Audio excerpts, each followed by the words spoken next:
Part 1 Introduction. The Bloody Monday in San Diego. On the morning of January 29th, 1979, San Diego woke up under a pale gray sky. Children prepared to head to Cleveland Elementary School, a small campus on Lake Atlan Drive. For parents, it was just another Monday morning backpacks, chatter, and hurried steps toward the school gate. No one knew that within hours, this place would become the scene of one of the most shocking school shootings in American history at around 8:30 as dozens of students gathered at the entrance. Gunfire rang out. At first, some thought it was fireworks or a car backfiring, but within seconds, blood stained the pavement and screams pierced the air. Some children collapsed. Others ran frantically for cover. Principal Burton Ragg and custodian Mike Suchar rushed outside to shepherd students to safety. They became the first targets. The shooter was not an adult intruder, nor a stranger sneaking onto campus. It was Brenda Ann Spencer, a 16-year-old girl sitting in the small house across the street, less than 50 meters away.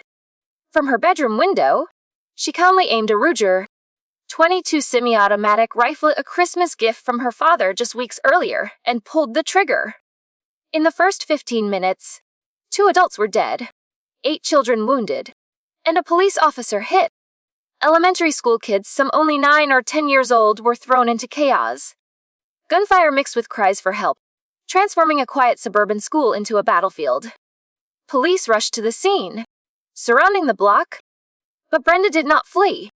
She barricaded herself inside, firing sporadically out the window, forcing officers to crawl with shields to rescue trapped children. During the standoff, a reporter called the Spencer home. When asked why she was shooting, Brenda gave a chilling answer that would echo worldwide. "I do not like Mondays. This livens up the day." Her words stunned the nation. How could a teenager kill 2 men, wound children, and treat it as mere entertainment? For the next 6 hours, the entire country followed the siege. Brenda refused to surrender at first, speaking coolly with negotiators, sometimes eating while still holding the rifle. By early afternoon, she finally walked out, placed the gun on the ground, and gave up. But the horror of that morning never faded. The image remained, a schoolyard spattered with blood, children screaming, 2 men lying dead after trying to protect students. And the phrase "I do not like Mondays" became a grim symbol of senseless violence, repeated endlessly in newspapers, songs, and popular culture. Part 2 Brenda Ann Spencer. From lonely girl to teenage killer. The house across from the school. Brenda Ann Spencer was born in 1962 in San Diego, California. When the shooting occurred, she was just 16 years old, living with her father, Wallace Spencer, in a small, run-down house directly across from Cleveland Elementary School. From her bedroom window, Brenda had a clear view of the schoolyard where dozens of children gathered each morning.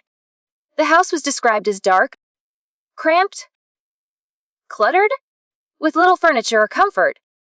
Brenda often told the few friends she had that she felt abandoned, living like a prisoner. Her mother had divorced and moved away, leaving Brenda in the care of her father. But Wallace was emotionally distant, offering little warmth or guidance. Neighbors later recalled Brenda as scruffy, often unkempt, with tangled red hair and a withdrawn demeanor. At school, she was known as quiet, odd, often dressing in dark clothes and wearing oversized sunglasses. Teachers said she was intelligent, but disengaged and unmotivated. The gift that sealed her fate. On Christmas 1978, just over a month before the tragedy, Brenda asked her father for a small radio to play music. Instead, Wallace gave her a Ruger .22 semi-automatic rifle with 500 rounds of ammunition. For a teenager already struggling with depression, the gift was like striking a match near gasoline. Brenda later claimed her father wanted me to kill myself. Whether or not that was true, placing a rifle in her hands was a fatal mistake. After receiving the gun, Brenda reportedly joked to friends that she would do something big to get on the news.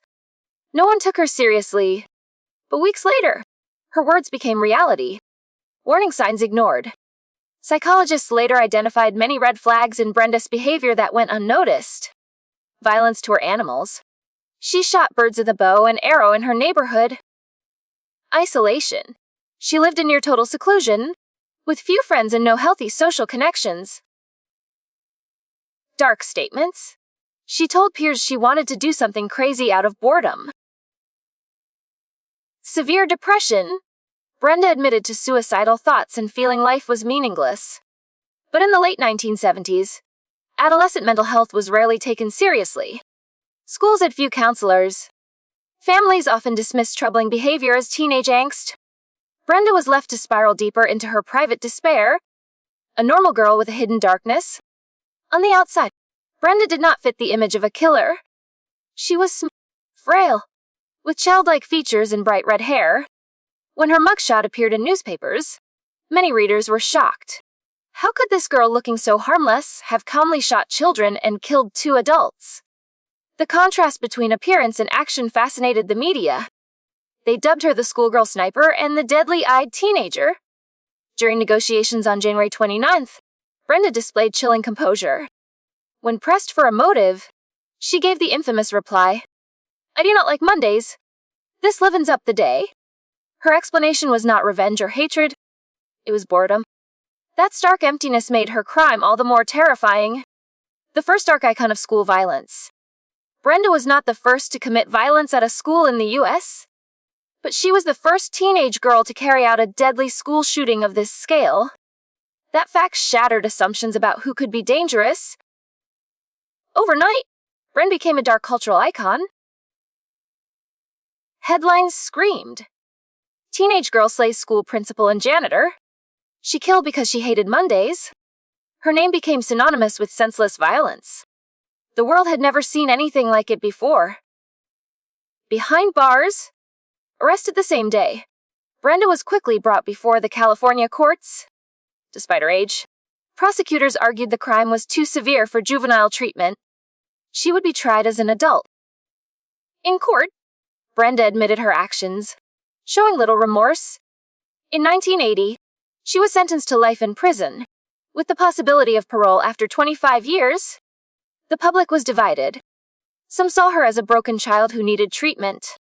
Others saw her as a cold-blooded killer who deserved to stay behind bars forever. A symbol of a broken system, Brenda's story became more than a personal tragedy. It exposed the cracks in American society. Gun laws that allowed a teenager to receive a semi-automatic rifle as a Christmas present. Mental health neglect that left a troubled girl untreated. Family breakdown that left her isolated and emotionally abandoned. Brenda Ann Spencer became a symbol of what happens when warning signs are ignored and deadly weapons are easily available. Into part 2. From a lonely, neglected teenager to the girl who turned her rifle on a schoolyard, Brenda Ann Spencer entered history as a dark icon. Her crime was not driven by hate but by emptiness, a chilling reminder of how despair can curdle into violence. To understand the full horror, we must now revisit that Monday morning itself, when 6 hours of terror unfolded at Cleveland Elementary. Part 3, The Shooting. From the first shot to 6 hours of terror. A quiet Monday morning. On January 29th, 1979, Lake Atlan Drive in San Diego began like any other Monday. At Cleveland Elementary School, children between the ages of 6 and 12 gathered at the front gate around 8. They laughed, chattered, and waited for the morning bell. Cross the street, inside 6350 Lake Atlan, 16-year-old Brenda Ann Spencer had been awake early. She pulled open her curtains, placed her Ruger .22 semi-automatic rifle on the window ledge, and looked out. From her vantage point, dozens of children stood clumped together, parents waved goodbye, and the school staff moved about. To Brenda, this was not a familiar neighborhood scene. It was a target. The first shot. At around 8:30. A sharp crack split the air. A little girl fell to the pavement, blood seeping from her wound. Screams erupted. Students ran in every direction. Some adults froze in confusion, thinking it might be fireworks or a car backfiring. Then the second shot rang out. There was no mistaking it, someone was shooting at the school. Principal Burton Ragg, 53 years old, rushed from his office. He shouted for children to get inside, pulling one wounded student toward safety. As he pushed another child out of the line of fire, a bullet struck his chest. He collapsed near the gate, mortally wounded. Custodian Mike Sucher followed close behind, trying desperately to protect the students. He too was hit by Brenda's rifle fire. He fell, killed almost instantly. Children in the crosshairs. Brenda reloaded and fired again. 8 students were struck. Some were hit in arms or legs. Others collapsed crying out in pain. Children scrambled under parked cars, dove behind bushes, or clawed at fences to escape. One student later recalled, "I heard pop pop and saw my friend fall down. My heart was going so fast I thought it would burst." The schoolyard dissolved into chaos. Teachers screamed for children to stay low. Parents who had not yet left pulled their kids into cars and sped away. Within minutes, the ordinary morning had become a battlefield. Police respond. San Diego police arrived quickly. An officer attempting to rescue students was shot in the neck by Brenda. He survived but was badly wounded.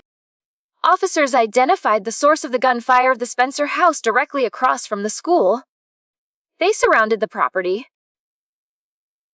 erected barricades, and ordered evacuations. But Brenda refused to come out. She stayed inside, blinds drawn, calmly firing out the window at intervals. For hours, the neighborhood echoed with the sounds of rifles, sirens, and shouted commands. Reporters gathered nearby, broadcasting live images of terrified children being carried out on stretchers. The chilling phone call. Mid the siege, Brenda answered the phone when a local reporter dialed her number. When asked why she was shooting, she replied with an eerie calm, "I do not like Mondays. This livens up the day." Her words stunned the reporter. The police? And later? The world? No anger. No grievance. Just boredom. Throughout the standoff, Brenda spoke intermittently with negotiators. She ate, watched the scene outside, and occasionally fired more shots. Her composure unsettled everyone. It was as if the massacre was simply her way of passing the time. Surrender? After nearly 6 hours, Brenda's resolve began to crumble. Her ammunition ran low. She realized there was no escape. Early in the afternoon, she agreed to surrender. She stepped out of the house, placed the rifle on the ground, and raised her hands. Photographers captured the moment. A frail red-haired girl in an oversized sweater, handcuffed and led away by officers. The image shocked the nation. This was the face of the school sniper who had terrorized children for an entire morning. The toll? The final tally was grim. 2 dead, Principal Burton Ragg and Custodian Mike Sucher. 9 wounded, 8 children, and 1 police officer. Compared to later school shootings, the death toll was lower. But in 1979, the idea that a teenage girl could unleash such violence was unprecedented. The randomness, the lack of motive beyond not liking Mondays. Horrified Americans. Public reaction? The next, newspapers across the country carried the story on their front pages. Photos of crying children, stretcher-bound students, and the small Spencer house filled the headlines. Television anchors repeated Brenda's words again and again. "I do not like Mondays." The nation was in shock. Parents held their children tighter. Teachers wondered how to protect classrooms. Citizens asked what kind of society could produce a girl who would kill out of boredom. The aftermath of 6 hours of terror. When police entered the Spencer home, they found shell casings scattered near the bedroom window. The Ruger? 22 lay on the floor. The so-called Christmas gift from her father. The walls bore marks of gunfire. Outside, the schoolyard remained stained with blood. Broken glass, abandoned shoes, and dropped backpacks lay strewn across the ground. It was a scene of trauma that would haunt the Cleveland elementary community for years. Into part 3. In just 6 hours, Brenda and Spencer transformed an ordinary Monday morning into a nightmare. From the first shot at children gathering by the gate, to her chilling explanation on the phone, to her surrender, the events etched themselves into American memory.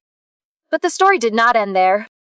The phrase "I do not like Mondays" exploded into headlines, songs, and cultural debates, making the tragedy not just a crime, but a lasting cultural shock. Part Fork Media and Cultural Shock. The quote that stunned the world. When Brenda Ann Spencer answered the phone and said, "I do not like Mondays," this livens up the day. She could not have imagined how those words would echo worldwide.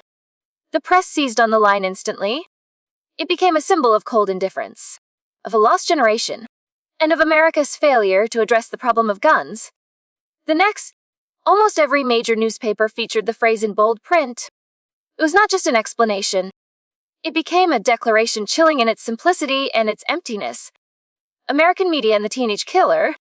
In the late 1970s, newspapers and television dominated the media landscape. The story of a 16-year-old girl who calmly shot children and staff, then dismissed it with a flippant remark, was irresistible. Headlines screamed. Schoolgirl sniper kills 2.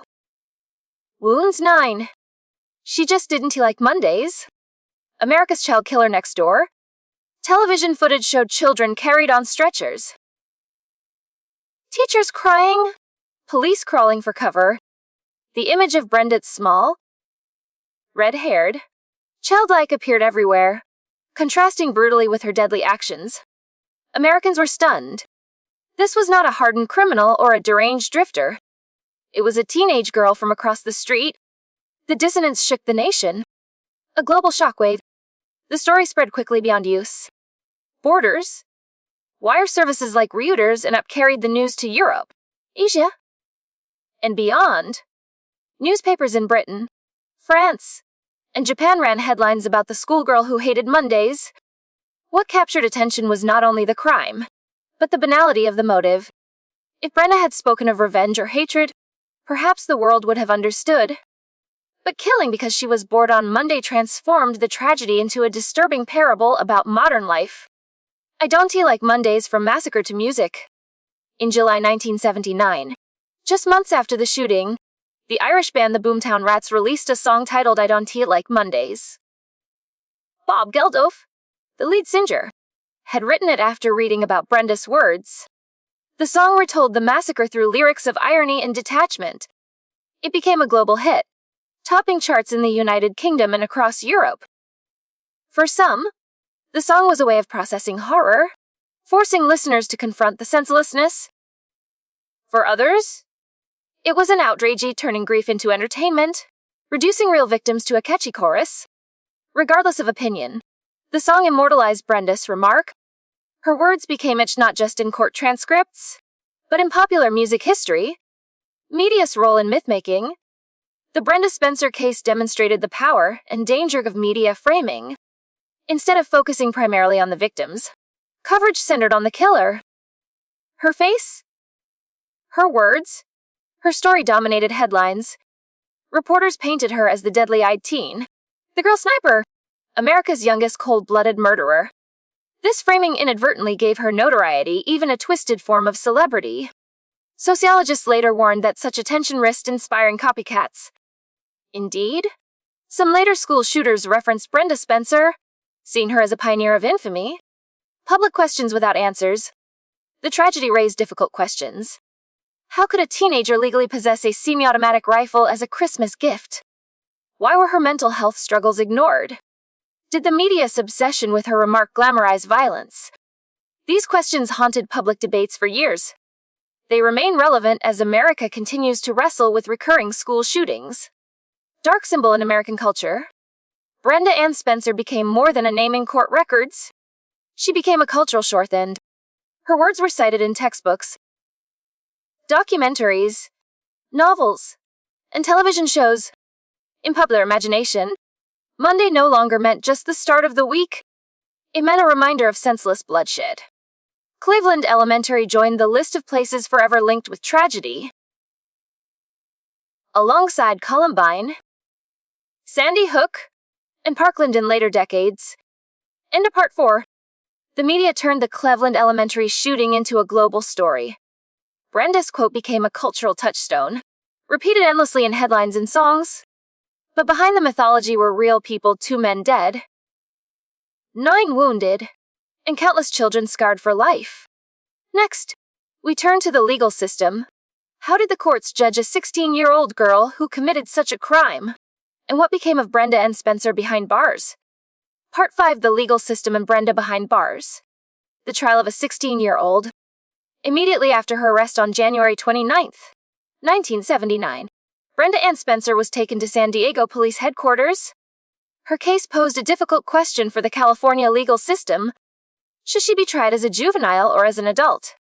Prosecutors quickly decided the crime was far too serious for juvenile court. Brenda had killed 2 people, wounded 9 others, and done so with chilling deliberation.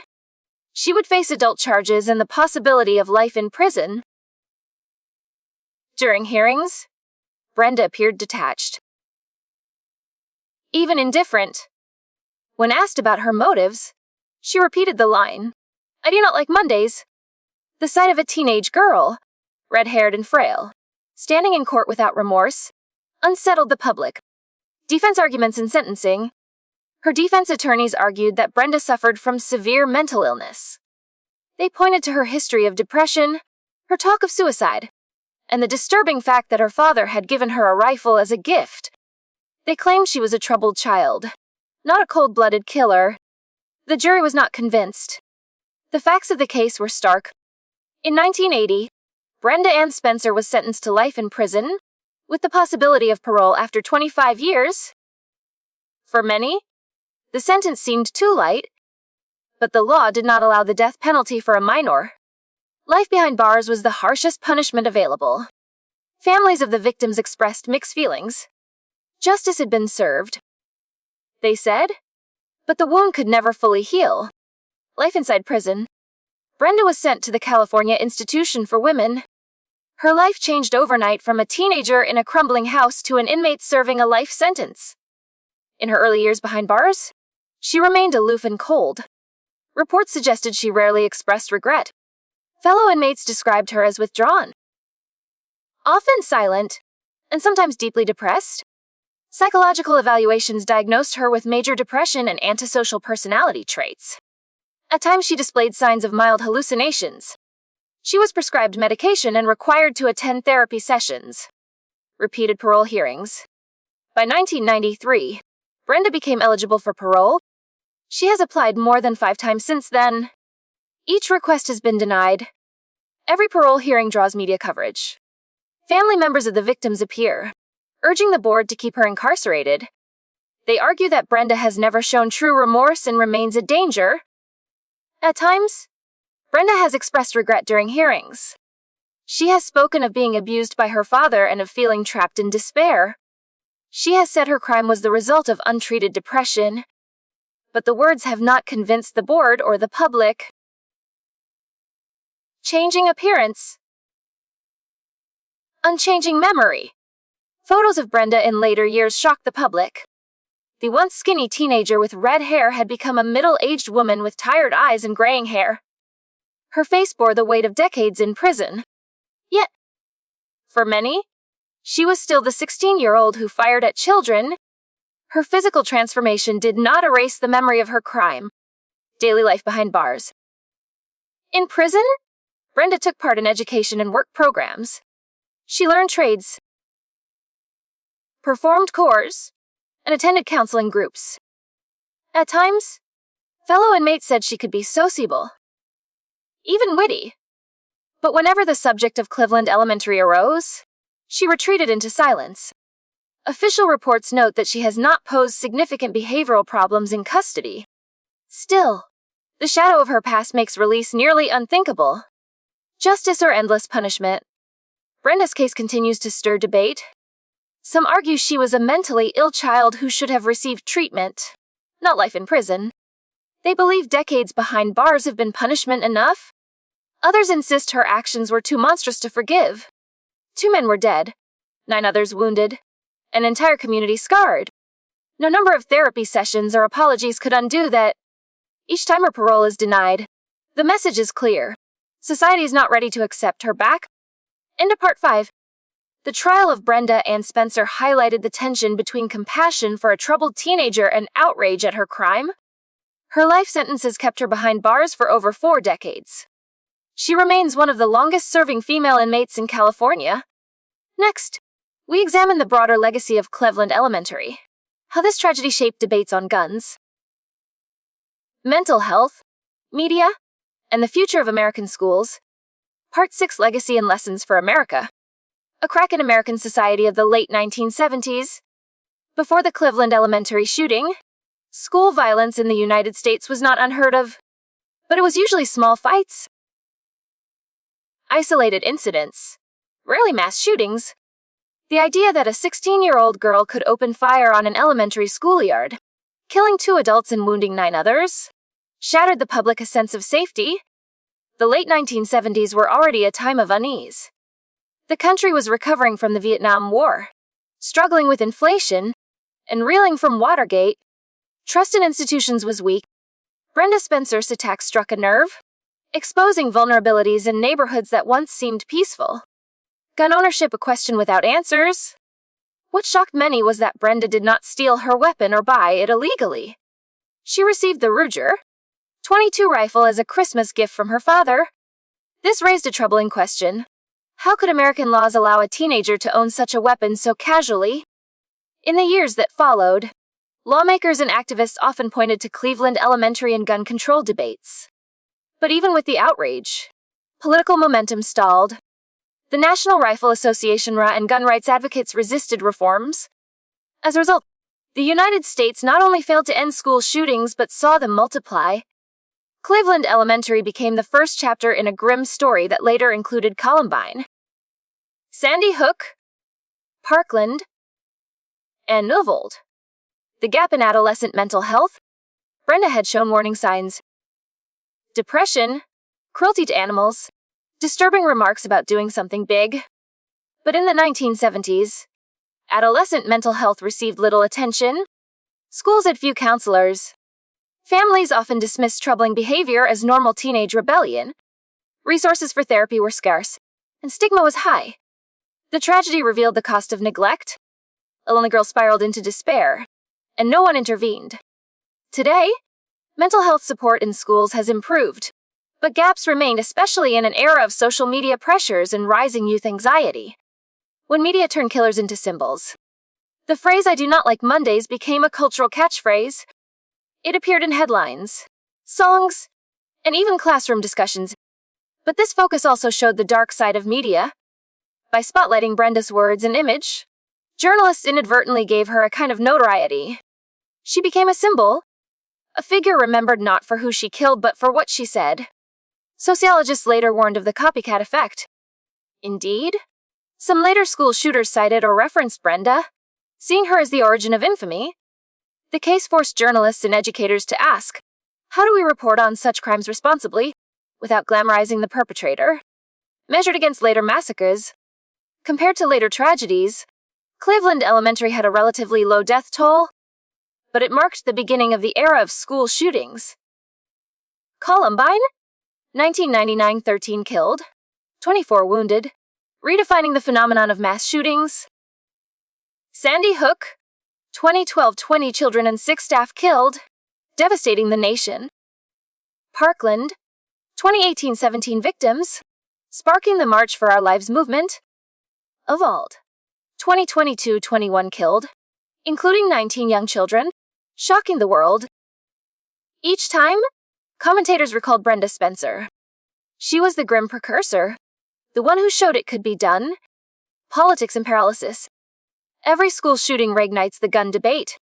Politicians offer condolences, call for reform, and clash along party lines.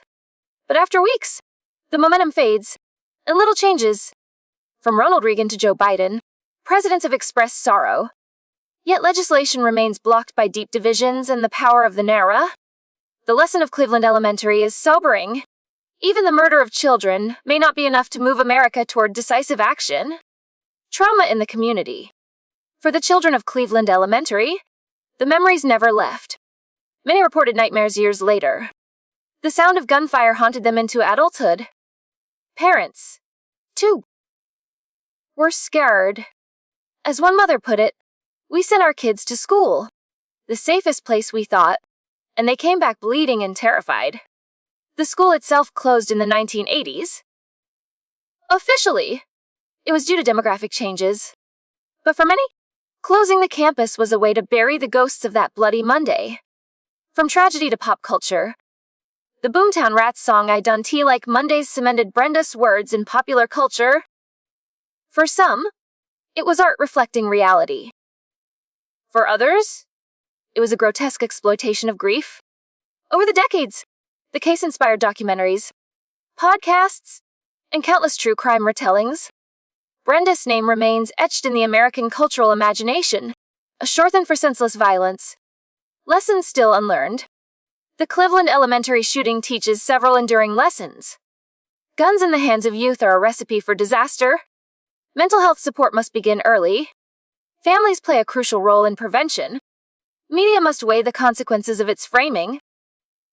Tragically, many of these lessons remain unheeded.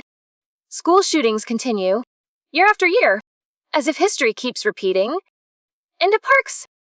Cleveland Elementary was more than a crime scene. It was a turning point. It exposed America's unresolved conflicts over guns, mental health, and media responsibility. And it became a grim foreshadowing of decades of violence yet to come. The story now turns to reflection. What does it mean when a single Monday morning in 1979 still reverberates in America today? Part 7 Conclusion. Monday Never Ends. The Echo of Gunfire. January 29th, 1979.